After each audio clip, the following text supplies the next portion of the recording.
A little more information, I guess, on my background. So I mentioned earlier I went to a small college. It was a small Christian college in the Midwest. Had double major there, political science and communications. Thought I was going to go to law school. Realized sort of in my last year of school, this is a bit of a crisis, right? When you go through 4 years of school and then recognize that's not kind of what you want to do. But realized that being, the lawyer that's on television and the lawyer that works in the real world are sort of two different jobs.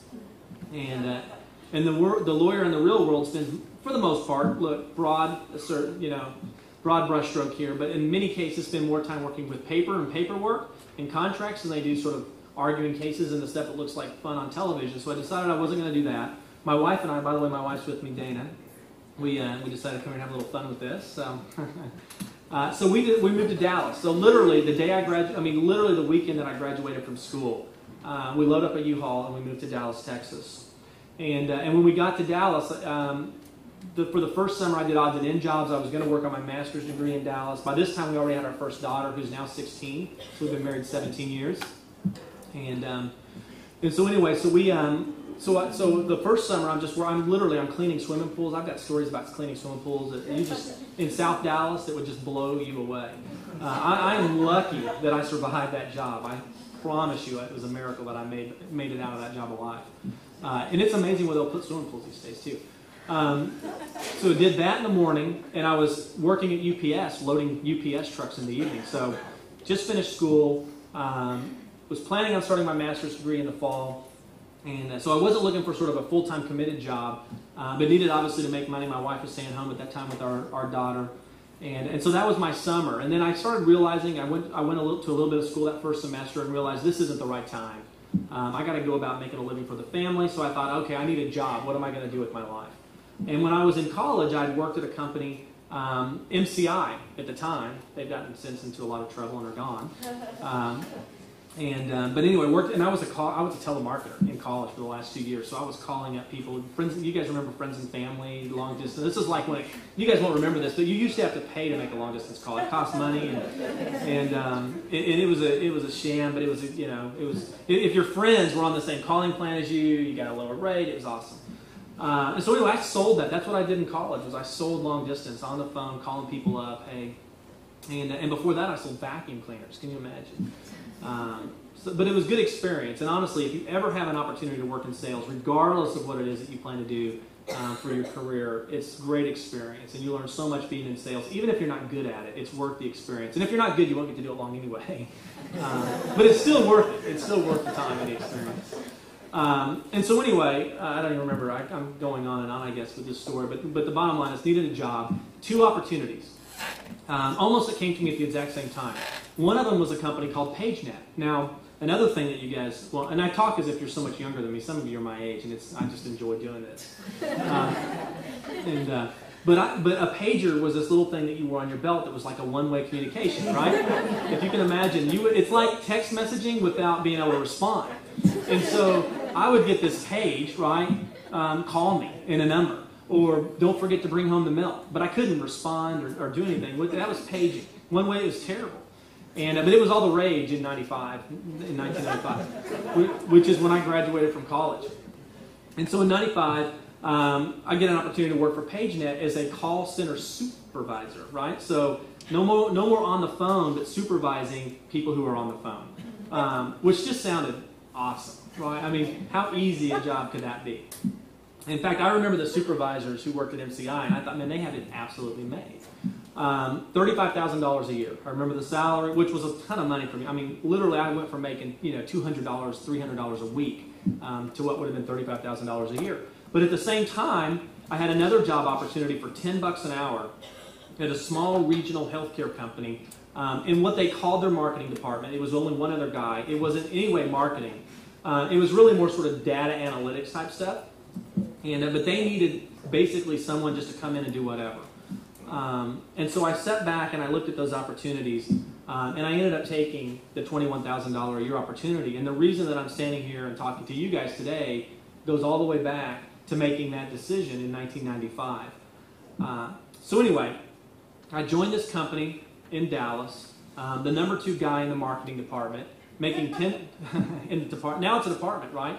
More than 2 people, or at least 2 people, a department. Yeah. one person, it's not, right? You can cut that anytime you want. But when there's at least 2 people, then it's a department. We do this all the time at Rock. We're creating departments all the time. When we hire the second person to do something, now it's a department. Now it has overhead and paperwork, and it's not near as interesting once it's a department. But so I joined the marketing department. And the cool thing about this opportunity, and this is why I took this job, is I knew I was going to have to learn all kinds of new things working in this company. It was during my 2 years working at this company when I kind of got introduced to this industry. Now, at the time, we had a huge issue as it related to training. And so I learned software. It was owned by Macromedia. Now it's Adobe products. And I haven't even tracked the history of these products. So I don't even know if they're still relevant or not. But Adobe owns them now. And there's one called Authorware and there's one called Director. And these are tools. They're authoring tools primarily for multimedia. This was back before the internet, guys. We used to put stuff on CD-ROMs and send them in the mail and things like that. And it was completely, impractical. But it was all we had at the time. And so I would build these multimedia CD-ROMs that we would use both for training, so we would build applications that we would use to train people, but then also for marketing. At that time, digital marketing meant you put it on a CD-ROM and you put it in the mail.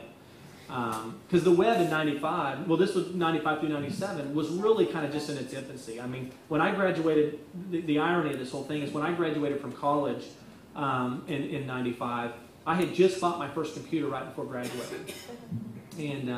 And it has less horsepower than this iPhone had, and that was 95. And so anyway, I was completely I was afraid of the computer when I first bought. I mean, it was the kind of deal, like your parents are today. They don't want to delete stuff on accident. They're intimidated. That was me when I was your age, when I was 18, 19 years old.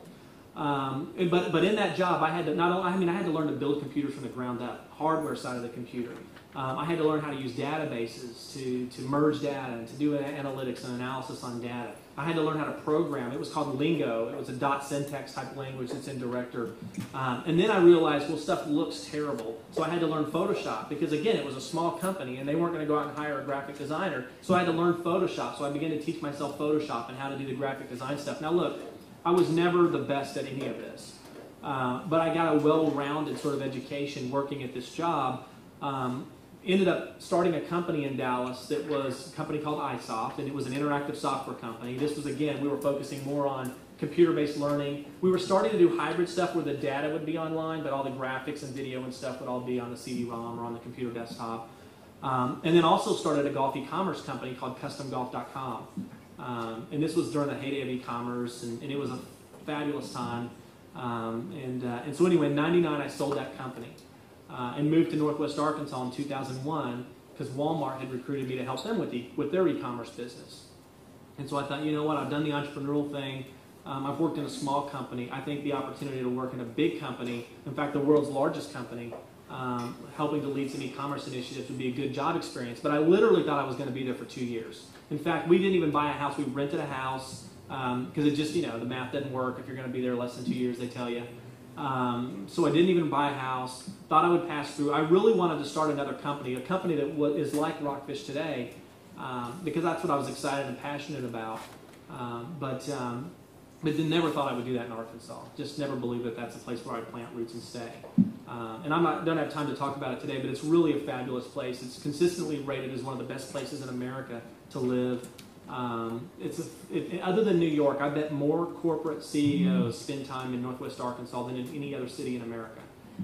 And that's because Walmart's business that's there. I've met and had opportunities to see some of the most amazing people just by living in Northwest Arkansas.